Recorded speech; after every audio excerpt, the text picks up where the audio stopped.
The kids are all right. Listen, the Yankees are in one of the best possible positions they could have found themselves in going into spring training with these kids. And we're going to focus on the infield for this video. We could do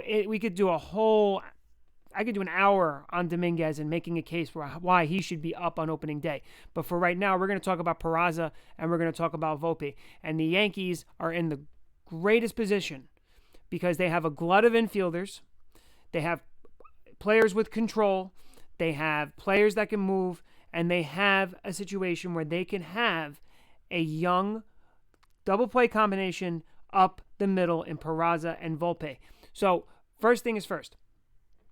In the beginning of spring training, when Volpe started out hot, Peraza started out hot, I said, let's see if they can sustain the production. Let's see if they can, carry it over and continue and be consistent. And Volpe has shown that. Peraza, not so much.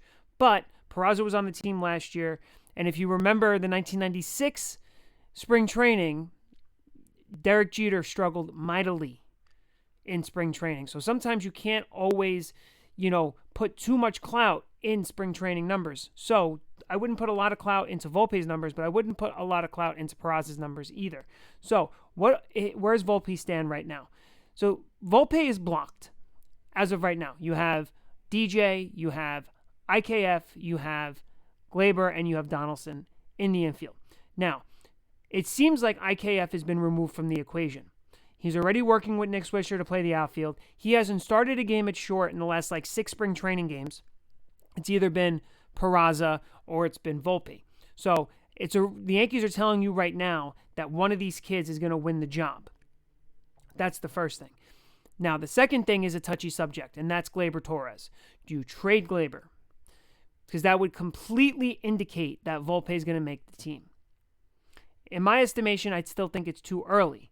I think what you should do is cut the love affair with Josh Donaldson and move on from Josh Donaldson. There was an article that came out. Donaldson was like, if I didn't have it, I would retire. That doesn't mean anything to me. He's just collecting the paycheck. Cut him. Your alternative is a better alternative, and it's something that can set you up for the future. Now, it's said that Volpe doesn't have the arm strength to play third base, which is bullshit. Because the shortstop throw from the hole is a longer throw than that of third base. So you can even hold on to Gleyber, let Gleyber play second base, and put Volpe at third or Peraza at third. Why are we always trying to move Volpe into other places? Why can't we put Volpe at short and move Peraza? That works as well. And you get to keep Gleyber, and you get to keep a top 5 second baseman. You shouldn't just trade Gleyber to trade him. We might regret that in the immediate future. So why trading Gleyber makes no sense is because of the fact of what he is when he's healthy, and he proved that he could be that. He had the second highest average among starters last year with the Yankees. So I'm not totally sold on trading Gleyber right now just to clear a path for Volpe. Because you're cutting IKF at the end of the season. He's probably going to leave. You're losing Donaldson. So you can hold on to Gleyber just by those two guys leaving. And you don't have to play Gleyber right away either. He's still got 2 years. So with Volpe, there is a clear path for Volpe.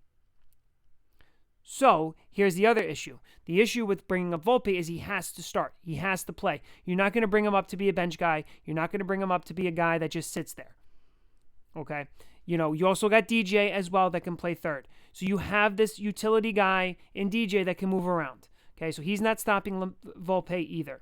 So looking at Volpe right now and how he's profiling in spring training, he's having competitive at bats. He's an aggressive hitter. He's hitting .321 in 28 at bats, 9 hits, 2 home runs, 2 RBIs, and something that is kind of a lot of people are forgetting about, especially with these new rules, is he's got 3 stolen bases. He is a runner.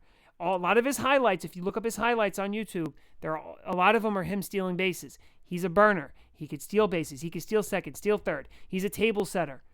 Okay? He's not going to hit 25, 30 home runs. He's going to hit 15 to 20 home runs. He's going to hit close to 300, and he's going to steal a ton of bags. And he's going to have a lot of runs scored, and he's going to have a lot of walks if he learns to adjust. Because right now, he's too aggressive. I'm all for trying to get the first pitch, the first strike you see. I'm all for attacking and trying to do damage early in a count. But Major League pitching is going to adjust to that. So why it's a little concerning is he hasn't shown that he can make that adjustment just yet. And he's not going to show it until he gets up to the Bronx. So in my estimation, Volpe or Peraza is going to be our starting shortstop. Both of them are Rookie of the Year candidates. They can win the award if they play up for the full season. So when it's all said and done, Yankee fans are going to be happy. This feels like a 1996 type of thing. You know, even though we have Judge in his prime, we have, you know, our core is not overly old when you look at some of the guys in our core. We can keep that core in their prime and, you know, put some young talent and young blood into it, and you got a good mix. You know, you have a captain in Judge that's going to help with the young guys. He's going to teach them how to be a professional, and you're kind of having these kids grow up in a competitive atmosphere where the Yankees are going to compete for a division title. So when it's all said and done, this makes sense for the Yankees.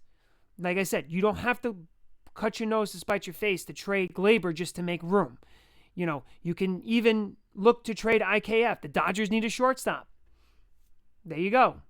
Okay. You know, Donaldson, it's just money. Cut him. Okay. And then you have your infielders of Peraza, Gleyber Torres, Volpe, and DJ. Sounds like a good foursome to me, because the way they rest these guys, you need 4 quality or 5 quality infielders for the remainder of the season if they stay healthy, obviously. Okay. And this is just the infield we're talking about. The outfield is its own mess. Okay. And I'm trying to stay away from the outfield in this video, but Aaron Hicks is a dumpster fire. He giving up on another ball in the corner. What is he, afraid to run into a friggin' wall? That's all I'm going to say about the outfield. But tell me what you guys think in the comments section below. Make sure to like and subscribe, and I'll catch you guys on the next video.